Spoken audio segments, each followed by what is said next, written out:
Greetings to all of you. I am recording this video as we're experiencing this very intense geomagnetic storm coming to us from solar flares from the sun.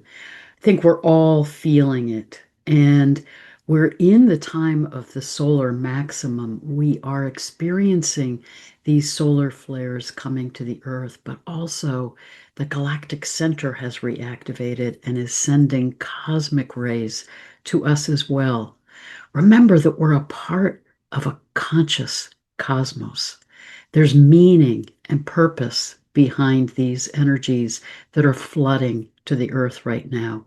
And I think it's very significant that all of this is happening as we're exiting the Kali Yuga and in this accelerated, profound time of change. And I believe that these energies that are coming and flooding the earth with this light energy is both supporting us in clearing what we need to clear to be able to move into higher consciousness. And I also believe these energies are downloading information and supporting us in awakening, in activating our pineal glands, in moving into higher consciousness. But it's an intense time. And I've been in interaction with other people who are feeling the intensity of this time. And I know in my own life, it feels like some of these energies are pulling to the surface what's unresolved, what I need to be conscious of to heal and clear. I was sharing in a group that I'm a part of yesterday that in these past few days in particular, I've really had some old wounds reactivated and issues that I thought I had healed and cleared. And I've really had to do a deeper dive to be looking at those issues, getting to the root of it, and clearing and healing it. I think that's happening for many of us right now. And I want to talk more in this video and in an upcoming video about how we can work with that. But hold with compassion that we're in this intense time of healing, clearing, releasing in order to move into higher consciousness. And I think collectively, that is what we're experiencing as well. As we've been exiting the Kali Yuga, we are seeing the intensity of the shadow aspects of humanity playing out in their final gasp. Both the final efforts of those power over paradigms to maintain control, but also I think this is a time where we as humanity are seeing the level of disconnection and destruction and pain that we have caused in relationship with each other and in the earth in these times of being so out of balance and so disconnected from our soul selves and from the consciousness of the cosmos. So hold with compassion what you're feeling in this time. Do what you can to stay grounded. And I'm going to be putting out another meditation to support us in how to stay centered in the midst of these times. But also check out some of my earlier videos about the medicine wheel, about the meditations that can help us come to center, come into the eye of the storm, the place of stillness and calm in the intensity of these times. But remember also, these energies are not trying to destabilize us.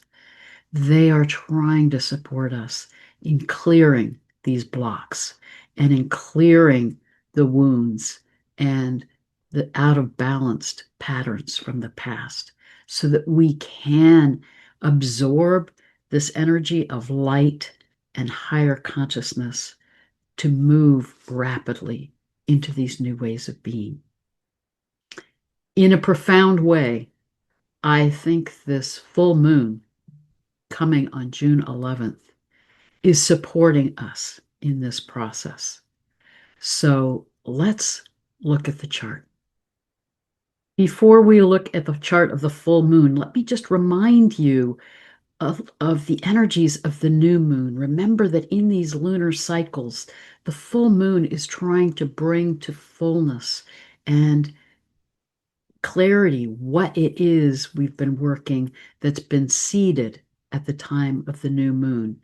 And as I talked about in that earlier video, we had this whole stellium of energy in Gemini and then also in Aries, and the sun and moon at 6 degrees of Gemini in this powerful aspect, particularly with Pluto, guiding us into transformation, into new ways of seeing, perceiving, thinking, Gemini, and with this ongoing active conjunction of Saturn and Neptune in Aries into new ways of being, to come back into harmony, to come back into balance, to be on this path of healing, awakening, and transforming and moving into higher consciousness. Now, as we move towards this full moon on June 11th, the sun will be at 20 degrees of Gemini opposite the moon at 20 degrees of Sagittarius. And the centerpiece, a really powerful configuration in this full moon, is this grand trine with the moon, with Mars, and with Chiron and Eris Xena. Let me talk about that grand trine for a moment, and then we'll come back to the meaning of the degrees of the sun and the moon at the time of this full moon. As we're moving in to these new ways of seeing and being, we are needing to work this healing process that we're in. And it's very significant that the healing centaurs, as I've said in earlier videos, are profoundly active in supporting us in this process. And this grand trine includes Chiron in Aries and its conjunction with Eris Xena. And I believe Chiron in Aries is guiding us not only to clear those out of balanced paradigms from the age of Aries, but it's guiding us in healing our sense of self, Aries, to be able to integrate that energy of Eris Xena. And remember, I see Eris Xena as being this significant dwarf planet because she's 44 degrees off the ecliptic. She is supporting us in honoring that we are each unique, meant to be on our own creative path, to not feel like we have to be on the conventional path, in this case, on the ecliptic with the other planets in our solar system. She dares to follow her own unique creative path and guides us in embracing our true, authentic selves and being in the expression of what we uniquely have to share with others to be of service in the world in this time. It's also significant that Mars is now at 26 degrees of Leo. And I think this is very much about how do we heal the ways in which we act and express ourselves, assert our will in the world, Mars, and how are we coming in our actions from our hearts, Leo. And when we look at where Mars is in the sky, it's particularly significant that it's conjunct Regulus, the heart of Leo the lion. So, in a powerful way, this full moon in Sagittarius, calling us to connect with being on our spiritual path, Sagittarius. The moon is close to the galactic center, reminding us to align our soul selves with that energy of source, to align with our soul selves, to realize our connection with the consciousness of the cosmos, to support us in healing, to then be able to act from our hearts, to clear these out of balance paradigms from the age of Aries, which are about ego, the need for power or control, impulsivity, not caring how our actions impact others, or being called back into balance, a grand trine where these energies work collaboratively together to support us in doing the healing work that we need to do, to act in ways that we are living from our hearts and honoring who we are as spiritual beings aligned with our soul selves, to bring those energies into the collective consciousness to support the healing and awakening happening in our world in this time. It's very significant that the sun and moon at the time of this full moon are squaring the lunar nodes. So we are in this karmic moment to be aligning with these energies of source, to be doing the healing work that we need to do, to move in a direction that is more about our spiritual way of being, to be moving into the new forms of the Aquarian age. As we look at the meaning of the Sabian symbols of these lunar nodes at 23 degrees of Virgo and 23 degrees of Pisces, this south node is in the section in Virgo that is about taking responsibility for how we're working with our ego consciousness, to North Node in Pisces, move into spiritual consciousness.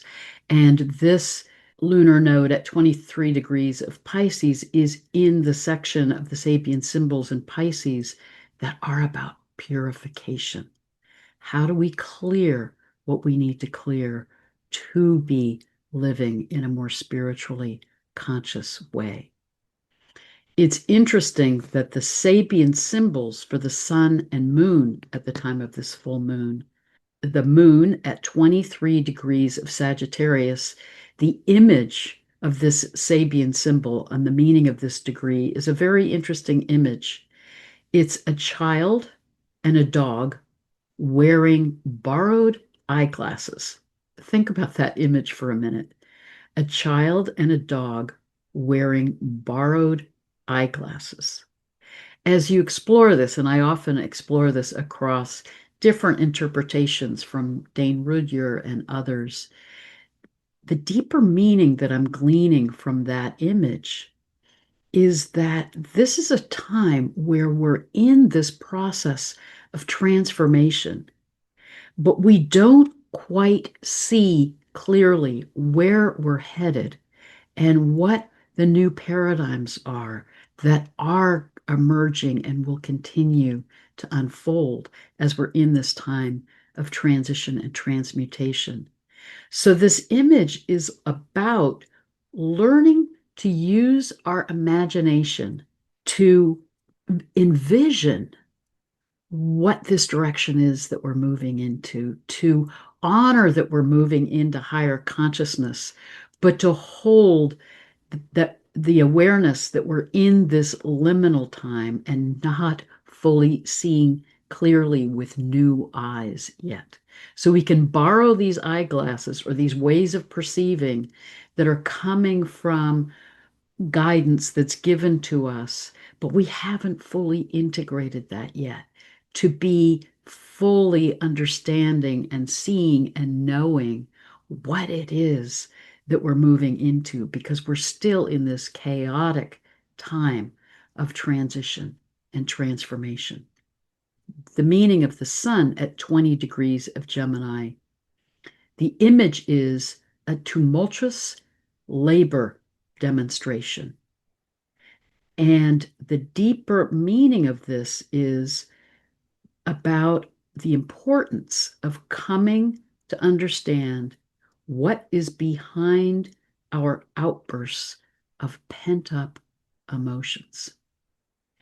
The theme for this full moon is, interestingly, the sun and moon are both in the sections of the Sabian symbols for Sagittarius and Gemini that are about dealing with emotional and cultural shifts. So we're needing to honor this emotional process, moon, that we're in as we're moving from these old paradigms into new paradigms, and we can't quite see clearly yet what we're headed towards, but we know we're in this process of transformation. And the sun is guiding us to honor that in the midst of this chaotic time of transformation, we at times have these outbursts of emotions, and that it's important for us to explore and investigate Gemini, Sagittarius.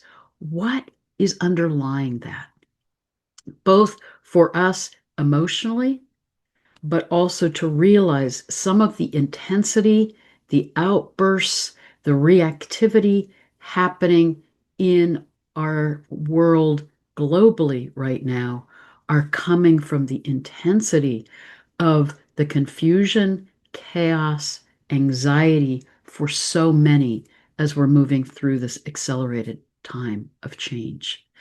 But this grand trine is reminding us: heal and allow yourself then to come into balance with how you act, to act from the heart, to be aligned with your spiritual path, and come to center.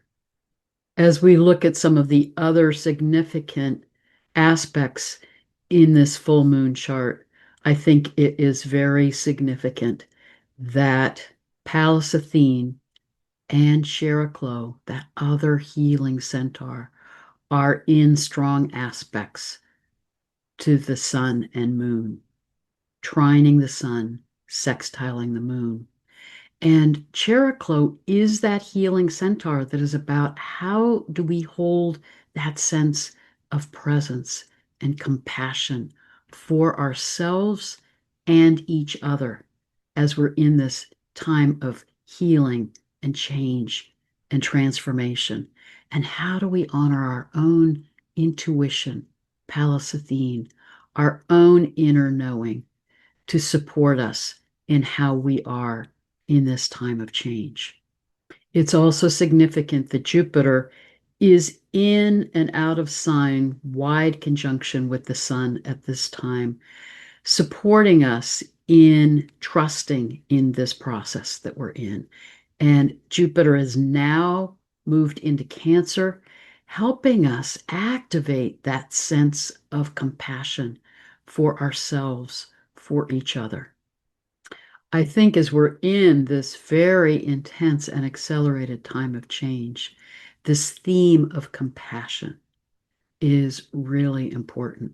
Jupiter's just moved into Cancer, activating, supporting, expanding that energy of sensitivity, of compassion, of being in that way of being nurturing to ourselves and to each other. And Chericlo, so powerfully active at the time of this full moon, is helping us to hold that sense of presence with and for each other. Remember, Chericlo is that ability to truly see and hear each other. In my years of experience as a psychologist, I realized more and more over time that what was healing was the relationship that I had with my clients, and that capacity to come from the heart and truly hear and see them in whatever they were feeling or experiencing without judgment.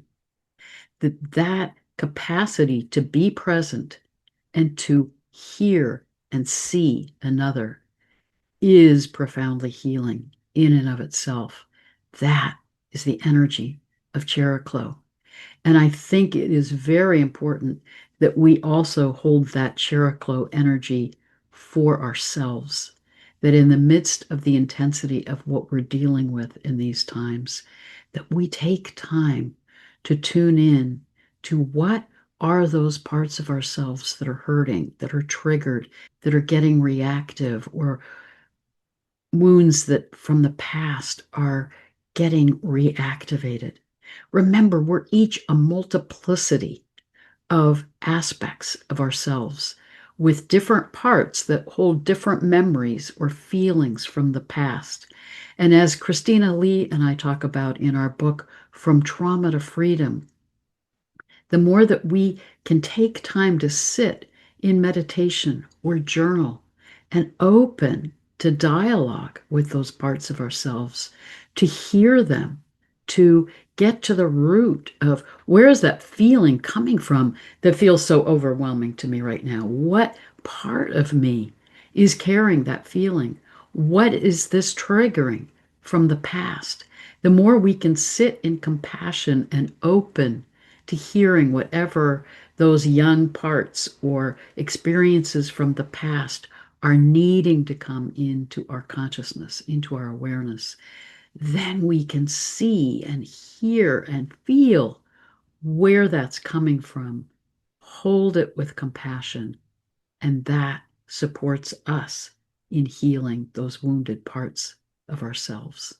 This is a big part of the work that we're meant to do in this time.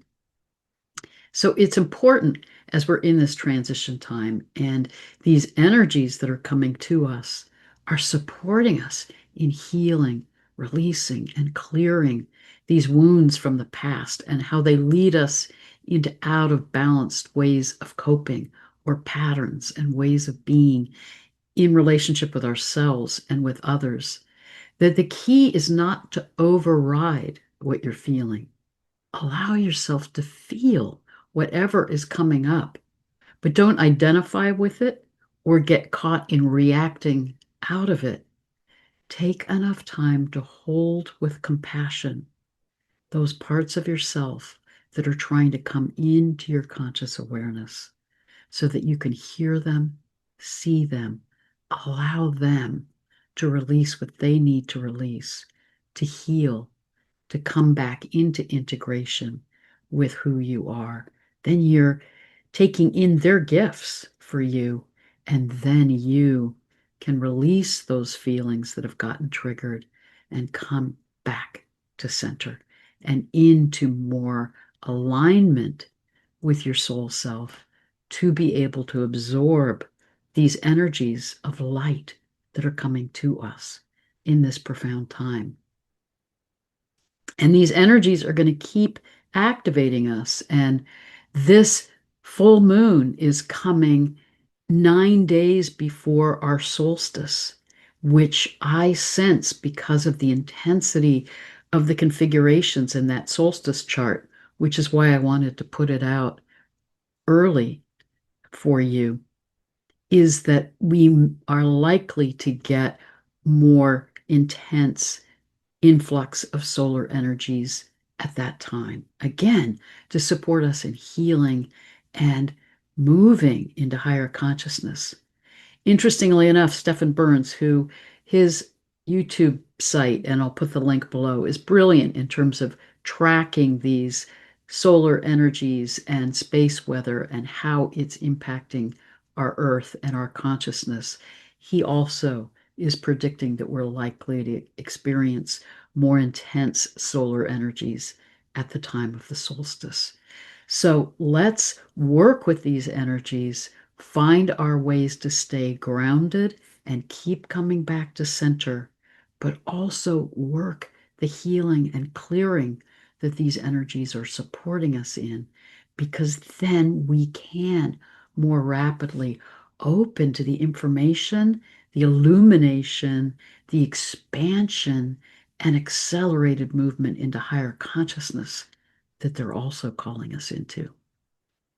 Let's look now at where the sun and moon and some of the other planets are in the sky at the time of this full moon on June 11th. The sun is here between the horns of the bull of Taurus, close to El Nath. And this star, and remember, part of what we're looking at as we're transitioning out of this period of the Kali Yuga is how have we perceived things through the lens of power over and control. So, from that perspective, El Nath is often perceived as the tip of the bowl, goring or budding or creating conflict or striving to conquer whatever is in its path. But a deeper meaning of El Nath is about honoring the sacredness of the bull coming out of the age of Taurus, which is about honoring sacred embodiment and how we live on this earth in a way that is honoring the sacred feminine energy and the sacred masculine energy. So, not taking the bull as this conqueror and aggressive beast, but as the sacred animal that guides us in honoring the sacredness of our own lives and the lives of the natural world around us. It's also interesting that El Nath, from a Hindu perspective, is associated with the god of fire and the energy of fire and the fire of purification and transformation, which is very much the energy at the time of this full moon. Mercury and Jupiter are now close to the upraised arm of Orion, supporting us in moving on a path that is more about coming from order and harmony. And here is Mars, part of that grand trine with the moon and Chiron and Arizona. And you can see that Mars is right next to the royal star Regulus, the heart of Leo the lion, that is very much about how do we act with courage from our hearts. And Regulus is also about not getting caught in this desire for power or revenge, but coming from our hearts and from integrity. And again, acting in right balance and harmony with all that is. Venus is here by the stars of Cetus and Pisces.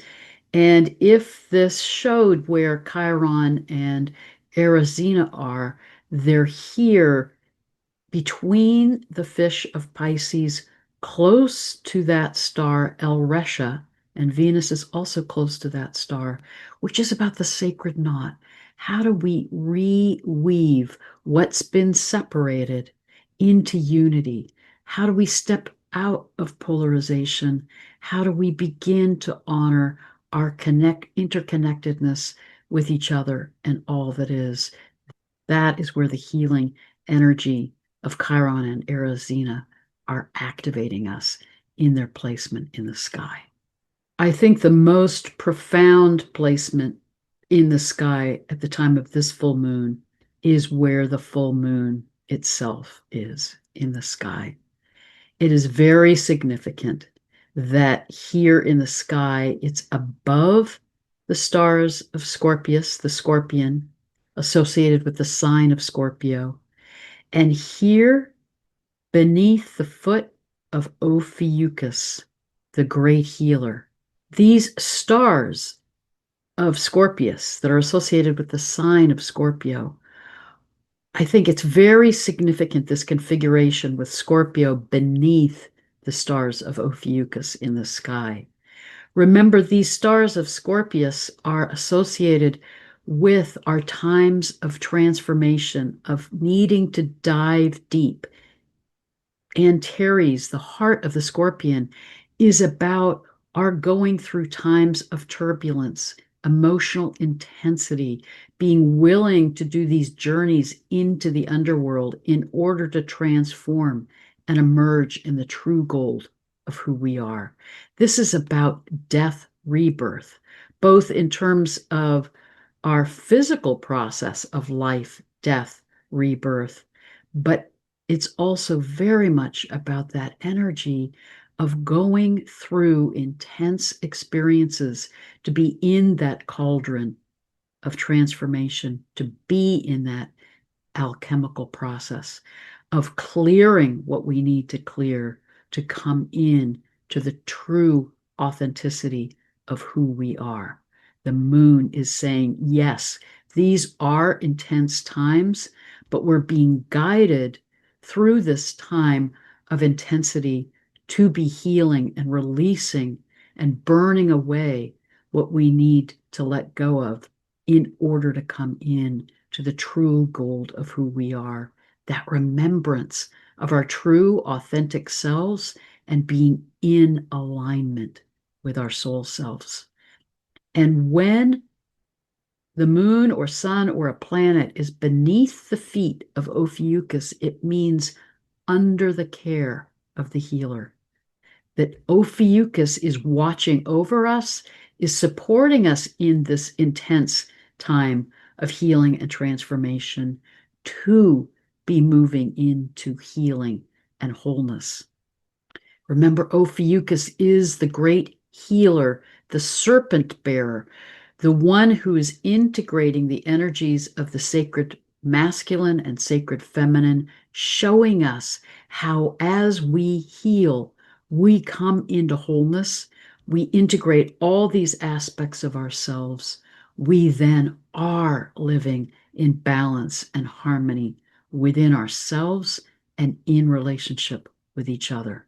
This is the energy that we're moving into as we're being guided into the Aquarian age. This is the symbol of healing and wholeness and coming back into remembrance of who we truly are and how we can live in that joy and spiritual expansion and higher consciousness that is about being in right relationship with the consciousness of all of life. So as we move into this time of the full moon, see where the sun and moon land in your chart. See where the lunar nodes are in your chart, because that's a part of a grand square at the time of this full moon. This is a karmic time where we're being supported to be in this accelerated time of transformation. But this full moon is showing us it can be an emotionally intense and turbulent time as what's needing to clear is coming to the surface. This is a time of purging, a time of releasing in order to heal. And the key for us is to not get mired in the intensity of what's coming up, to not get mired in the intensity of the suffering and the turmoil and the chaos happening around the globe right now. This full moon is saying, hold it all with compassion. Do your own individual healing and clearing work. Then you can come from the heart, emanate that energy of love and compassion for yourself, for each other, and send that out to all those suffering around the world. Then we as a community can hold that compassion and love with and for each other and emanate that out into the collective consciousness to support the clearing, releasing, and healing that's happening around the globe right now. But hold with compassion that you may feel some intense emotions coming up, that you're being guided to get to the root of what you need to heal, to clear those blocks, because these energies that are coming to us from the sun, from the galactic center, are actively guiding us into this time of transformation and higher consciousness. But to fully absorb them and be moving into that fifth dimensional consciousness, we have to work the fourth dimensional level of thought and emotion and what ways we get caught in polarization or get caught in out of balanced ways of thinking, seeing, perceiving because of the trauma and wounding from our past, from the past in this lifetime, from our past lives, from our ancestral lineage, from the global and cultural traumas of these past 5,000 years of the Kali Yuga. So it's all up for healing and clearing and releasing.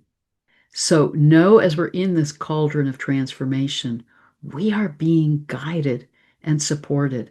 The full moon below the feet of Ophiuchus is saying, you're being watched over. These healing energies of the cosmos are there with us and for us. The galactic beings are guiding us. The inner earth beings are supporting us. The energies of the earth are grounding us and nurturing us and supporting us. The energy of the sun and the galactic center are guiding us through this time of activation, purification, transformation. So do a fire ceremony at the time of this full moon. Release what you need to release, honor what you're letting go of, and pull in these energies of the sun, of the galactic center, to be activating your heart and supporting you in expanding living from your heart, coming from love and emanating that into the collective consciousness. This is a powerful time. This is a profound time. But the energies of this full moon are again reminding us that we are held and supported by the consciousness of the cosmos to move through this time into healing, transformation, and higher consciousness, so that together we can be co-creating a new world that is about living in love and truth and beauty and joy and balance and harmony. Blessings and love to all of you. Blessed be.